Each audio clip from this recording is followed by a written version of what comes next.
So, hello guys, Alicia nyo. Nagbabalik ulit para sa ating panibagong video. So, mga minamahal, itong binitawang salita ni General Torre, I think parang patama niya na din to. Oo. Dito nga po kay Robin Padilla, sa staff ni Robin Padilla na gumagamit di umano ng MJ. Alam nyo, ang tilok talaga, no, ni Robin Padilla. Nung una, mayroong issue sa Glutadrip na napandaan ninyo, I think 2 years ago or 1 year ago, yung Glutadrip issue na kung saan pinaglutan niya sa loob ng room niya, doon sa Senado, itong si Mariel. In the first place, respetadong institusyon ang Senado, tapos pinagglutadrip ba naman yung asawa niya sa loob at proud to be pa silang dalawa. Diba? Tapos ngayon, eto na naman, mas malala, MJ.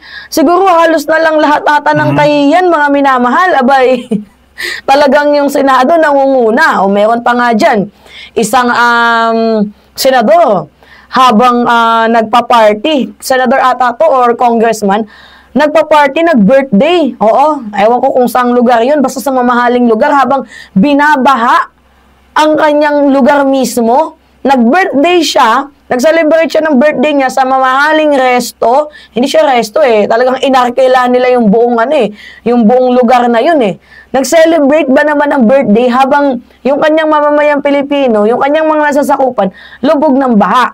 Anyway, 'di ba? May mga katok talaga sa pag-iisip. So ngayon, ito, sabi ko nga sa inyo, itong si General Torre, merong parinig.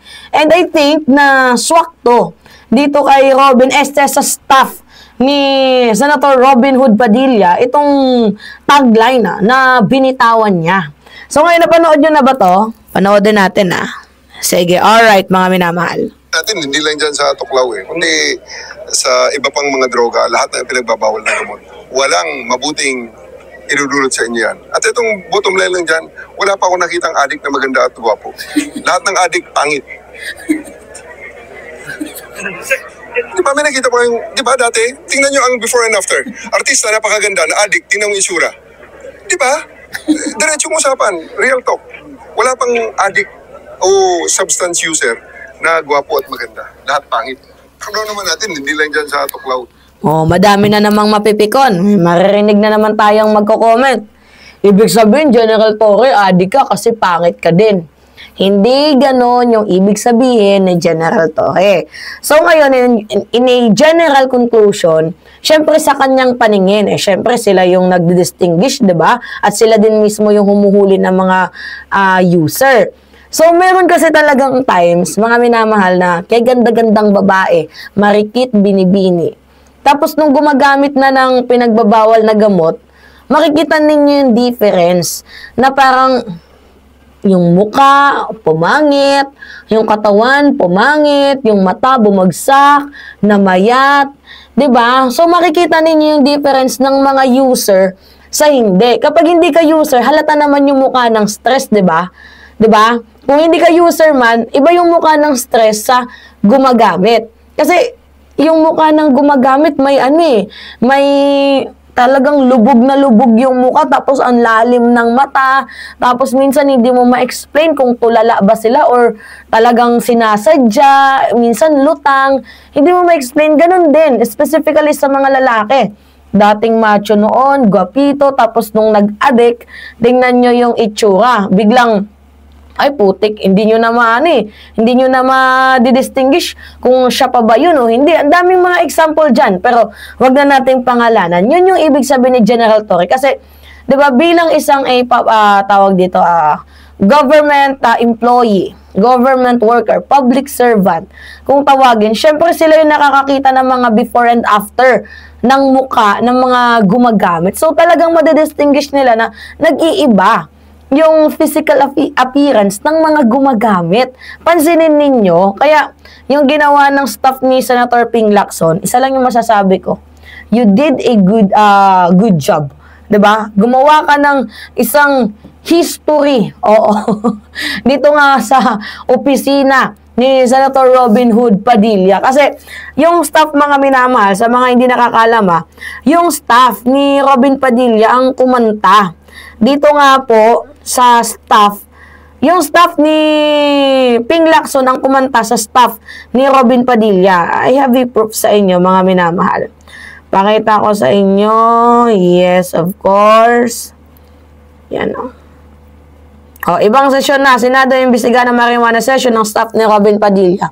Pero ang nagsumbong niyan, mga minamahal, si Ping Lacson. Nawala yung picture natin dito kay Lolo Muping. Pero si Lolo Muping, mga minamahal, ang kumanta dyan. Yes. Tatama yung narinig ninyo. Si Ping ang kumanta dyan sa staff ni Robin Padilla. Wait lang Staff ni Ping Lacson. Ito Nadia Monte. Ayan staff ni Ping. Sabi dito, Nadia Montenegro, pinangalanan sa ulat kaugnay umano'y sa marijuana use sa Senado. Pero wag kayo, mga minamahal, meron silang lusot. Ang lusot nila dyan, vape lang daw yon. Air freshener. Meron bang air freshener? Tapos, vape in one version? So, kung vape yan, hindi agad-agad mapaflash yan sa CR. Kung air freshener yan, syempre dapat yung maaamoy ng iba nilang mga kasamahan dyan mabango. Kung air freshener. Hindi naman air freshener yung naamoy Talagang sobrang tapang na amoy doon sa ladies comfort room malapit sa opisina ng senador bandang alas 5 ng hapon. At naamoy din niya ng buong Senado. Kaya nga, ang ibang mga senador, pansinin ninyo, mukhang high. Paano ba naman kasi yung naamoy nila mukhang high grade din? Diba? So, hindi lang to unang pagkakataon. Pangalawang pagkakataon na po ito. Nakalusot nung una kasi malakas Malakas sila alam nyo kung ito ngayon nakakapagtaka, pag si Digong, tapos alay ni Digong, okay lang gumamit. Ganon. Mayroong tayong pagdedebatihan dyan, okay lang kung silang gumamit. Pero pag ibang tao, patayin yan, adik yan, ganon na. Ay, talagang kawalan ng hustisya yung ipinapakita ng bansang Pilipinas, mga minamahal. Di ba, pansinin ninyo? Kaya nakakapikon Walang justice sa atin dahil mismong yung lower court nga, tingnan ninyo, favorable dito sa kila Sara Duterte. Highest court of the land, favorable din dito kila Sara Duterte. Wala mga pabor sa kanila So, paano natin makukuha, mga minamahal, na yung korte sa Pilipinas ay pabor sa mamamayang Pilipino at sa may hirap? Dito pa nga lang sa nakikita natin, dapat dinadrug testing yan Yung mga yan Ewan ko ba, ba't ang bagal kumilos? Diba? Mag-random drug testing sa mga taong yan. Nakakaloka. Diba? Alright. Sige, mga minamahal kayo. Ano yung masasabi ninyo? Anyway, it's me again, Alicia nyo.